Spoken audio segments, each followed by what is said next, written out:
Time for another one. That's right, another video.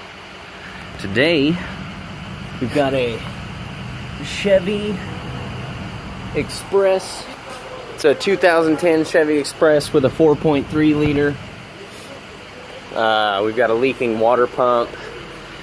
So today I'm going to show y'all how to change the thermostat and the water pump on a 4.3 Chevy Express. It's going to be the same process for most of the Chevy Expresses, of course, with the difference being the size of the motor. So yeah, stay tuned and we're going to rip it down. Alright, first thing that you can see is I've taken this breather box out. Usually it sits up right here. I've done that so that I could take the hose loose. You got this breather hose here. Goes just like that, going to the throttle body. So you got to take this out so that you can get to this hose clamp back here.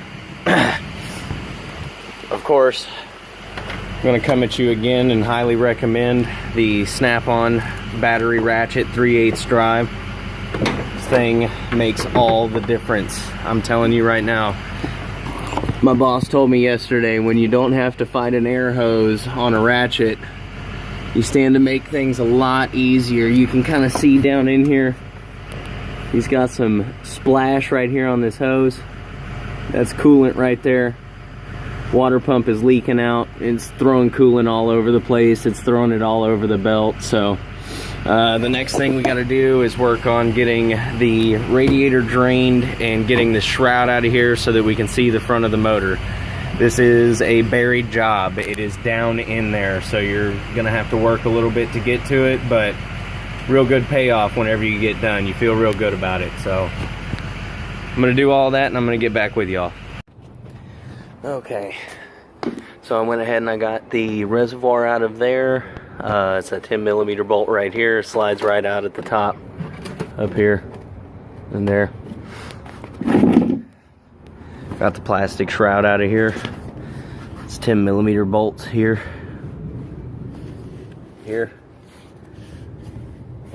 and then these two up here. And now you can actually see down in there. Next thing is taking off the fan to where you can actually see the water pump pulley. So I'm going to go ahead and do that and I'll get back to you guys. Alright, once you get the fan out of there, you got these 4 bolts on the water pump pulley. Remove those, take the belt off, take the pulley off, and I'll get right back. Alright, I've got the pulley off of the water pump here. You can see it has wobble to it. It's because the shaft seal's gone, the bearings in it shot. It's definitely a shot water pump. You can see it just as I'm messing with it, it's putting out more water down there. So now what you're going to want to do is you're going to start removing these hoses. Get all your water outlets, get all the hoses off of them. Probably gonna have to take this idler pulley off here just to be able to see the bolts of the water pump better. It's a pretty easy water pump to change, and I'm going to show you that once I get in there and am able to get to it. So I'm going to take this off, take these water jackets off here, take this hose off here, off of that outlet down there coming from the lower hose, and then I'll get back with y'all. Okay, so I got the hoses off of it. The lower hose down here. This hose right here, you can see they've been overheating this thing for a while. The hose melted to it. So I'm gonna have to R&R this hose right here. This hose was melted to the pipe. These are the dangers of running your car hot all the time. These hoses were melted to these pipes. So you got these bolts right here, these bolts over here. Take those out, pry it off, it'll come right out. I'll get back with y'all. Alright, once you get those 4 bolts out, I got a pry bar in here. Just gently pry down. There it goes. Water pump fell right off of there. See here. Let me get a flashlight.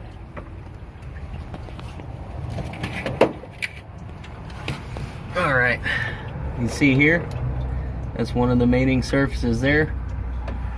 And up in here, that's the other mating surface back there. Looks the same. Same as always, you want to go ahead and get a razor blade, scraper. No grinding wheels, no air tools, anything like that. You don't want to gouge the surface. But you get those mating surfaces mirror finish, get them clean to where they look like a mirror. And then once you do that, you're ready to go back in with the new pump and new gaskets. May want to use a little bit of silicone to hold the gaskets up onto the new pump while you stab it up in there, just to make sure the gasket doesn't slide around or move. I wouldn't recommend putting the bolts in the water pump and then trying to stab it all up in there with 4 bolts in it.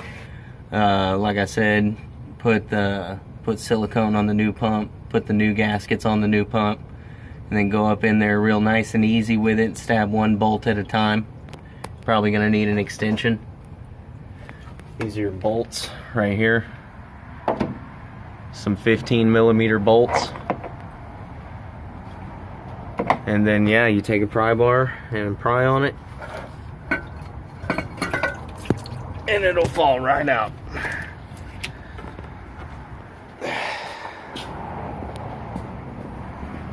As you can see,